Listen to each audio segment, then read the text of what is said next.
How surprised are you by what you guys have done in the pass rush play? Well, I mean, look, I don't know whether it's surprise. You don't know. You never know what you're going to get going into each season. I think we talked about this before. Coaches have said it. I believe in it as well as most other coaches. It takes you 4 games into it to figure out what you have and what you are. And we've been doing that. Sometimes when the pieces aren't all healthy, it takes a little bit longer. Maybe the ebb and flow of the game has changed it a little bit. The teams that it happened again today as we did third down. There's these teams that are running the ball on third down. That changes you a little bit.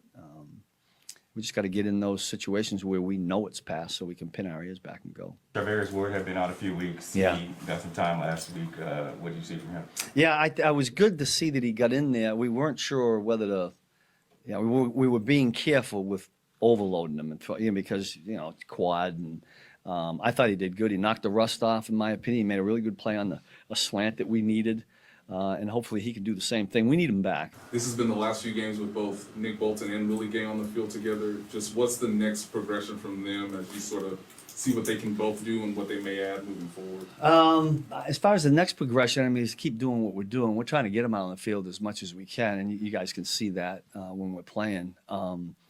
Listen, Nick's been great in there. He's been a tackling machine, and Willie kind of compliments him and Willie's speed. The whole thing was a great play that Willie made on that interception. We needed that at that time. The very first preseason game with Nick, because you're always looking at these rookies in training camp and how they respond to being out there in an NFL game. It was never too big for him, and I didn't think it was too big for him last week.